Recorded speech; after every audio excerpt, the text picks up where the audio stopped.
సంక్రాంతికి హైదరాబాద్ నుంచి సొంతూళ్లకు వెళ్తున్న వారికి ఎలాంటి ఇబ్బంది కలగకుండా చర్యలు చేపట్టామని అన్నారు మంత్రి కోమటిరెడ్డి వెంకటరెడ్డి. ఏపీ సహా ఉమ్మడి నల్గొండ జిల్లాకు ఈసారి 12 లక్షల వాహనాలు వెళ్లే ఛాన్స్ ఉందన్నారు.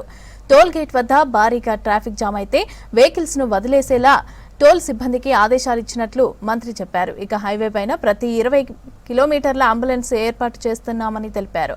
ఎక్కడికైనా కూడా రహదారిపై మొరాయించిన వాహనాలను అదేవిధంగా క్రేన్స్ సహాయంతో పక్కకు జరిపేందుకు చర్యలు చేపట్టినట్లు మంత్రి కోమటిరెడ్డి వెంకటరెడ్డి స్పష్టం చేశారు. ముందుగా నేను చెప్పబోయే విషయం, సంక్రాంతి పండుగ కోసం హైదరాబాద్ నుండి సొంత ఊర్లకు, ముఖ్యంగా ఆంధ్ర ప్రాంతానికి, ఆంధ్రతో పాటు సూర్యాపేట, కోదాడు, ఖమ్మం, ఇటు సైడు కర్నూలు పోయే మార్గాలలో ట్రాఫిక్తోని లాస్ట్ ఇయర్ గంటల కొద్దీ చౌటుప్పల వరకే 6 గంటలు పట్టింది పోయినసారి. ఎందుకంటే మధ్యలో హైదరాబాద్ విజయవాడ మీద 17 యాక్సిడెంట్ స్పాట్లను గుర్తించి నేను ఎంపీగా ఉన్నప్పుడు 350 కోట్లు శాంక్షన్ చేపించి టెండర్ పెట్టి పనులు ప్రారంభించడం. కాంట్రాక్టర్ కొంచెం ఆలస్యం చేసి ఇప్పుడు ఇంకా ఇన్కంప్లీట్ ఉన్నాయి. ఇన్కంప్లీట్తో ఏంటంటే ఆ సైడ్ లేన్స్ చిన్న ఉండేసరికి అక్కడనే జామ్ అవుతుంది బాటిల్ లాగా. దాన్ని మొన్న 2 days ముందు నేను కలెక్టర్, ఎస్పీ, డిఎస్పీ వాళ్ళతో పాటు నేషనల్ హైవే ప్రాజెక్ట్ డైరెక్టర్తో రివ్యూ చేసుకొని చిట్యాల, పెద్దకాపర్తి, సూర్యాపేట జంక్షన్స్ ఎక్కడైతే ఈ ఫ్లైఓవర్లు వస్తున్నాయో వాటి మీద దాన్ని ఇన్కంప్లీట్ ఉన్నదాన్ని అవసరం ఉంటే మెటీరియల్ అంతా కూడా తీసేపించినాం. నైట్ 10-20 మిషన్లు పెట్టి, టిప్పర్లు పెట్టి అప్రోచ్ రోడ్డు కోసం కూడా తీసేసి మళ్ళీ ఒక పిల్లర్స్ తప్ప మిగిలింది మళ్ళీ అలా డబల్ కాస్ట్ గురించి చూడలే. ఎందుకంటే మినిమం 12 లక్షల వెహికల్స్ పోతాయని ఈసారి అంచనా. Last time 9,97,000 vehicles up and down పోయి ఇచ్చినాయి, మన లోకల్ వెహికల్స్ కాక. సో దాని మీద మీకు తెలుసు 30వ తారీఖే సెక్రటరియట్లో దాదాపు 6-7 గంటలు రివ్యూ చేయడం జరిగింది. దాన్ని మళ్ళా 2 days బ్యాక్ మళ్ళా నేను కలెక్టర్, ఎస్పీ మిషనరీ తీసుకొచ్చి దగ్గర నుండి పనులన్నీ ప్రారంభించి ఇప్పుడు కొంచెం స్లోగా మూవ్మెంట్ అవుతున్నాయి. రాత్రికి వెళ్ళి పెరిగింది. ఈరోజు సెకండ్ సాటర్డే, సండే, ఈరోజు రేపు విపరీతమైన ట్రాఫిక్ ఉంటుంది. అప్ టు 13th మార్నింగ్ వరకు పోతూనే ఉంటాయి. మళ్ళీ 13th మధ్యాహ్నంకి వెళ్ళి 14th, 15th, 16th, 17th వరకు రారు. మళ్ళీ 18th బయలుదేరి మళ్ళీ 20వ తారీఖు వస్తారు.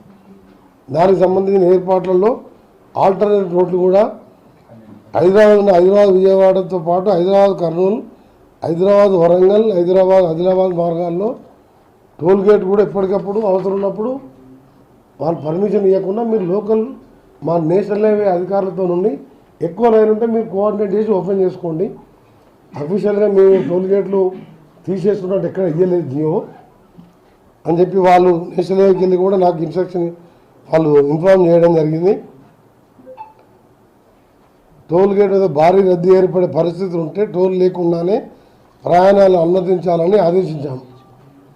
ప్రయాణాలు ఆలస్యం కాకుండా, ప్రమాదాలు లేకుండా చిన్నపిల్లలు, వయసు పెద్దవాళ్ళు, షుగర్ పేషెంట్స్ కానీ, ఎక్కడైనా యాక్సిడెంట్ అయితే ఎదురుగా వచ్చే అంబులెన్స్లు కానీ, అక్కడికి వెళ్ళి ఇక్కడ అంబులెన్స్ వస్తుంటాయి హైదరాబాద్, వాటికి అన్ని జాగ్రత్తలు తీసుకుంటూ వచ్చే వాటికి తక్కువ ఏరియా ఇచ్చి పోయే టైంకి 6 lane వదిలిపెట్టాం.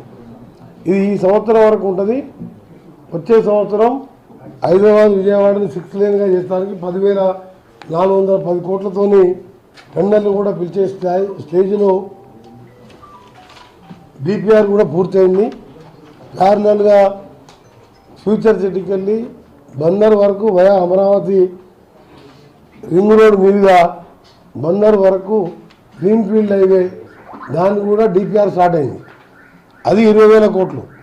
అంటే 2 విజయవాడ రోడ్లు ఇప్పుడున్న ఓల్డ్ హైవేని 8 laneగా చేస్తూ దాని పక్క నుంచి హై స్పీడ్ ట్రైన్ కూడా కేంద్ర ప్రభుత్వం ఆంధ్రప్రదేశ్ విభజన చట్టంలో పెట్టిన విధంగా దాన్ని కూడా ఆమోదం తెలియజేసి దాన్ని కూడా డిపిఆర్ కోసం టెండర్లు పిలవడం జరిగింది.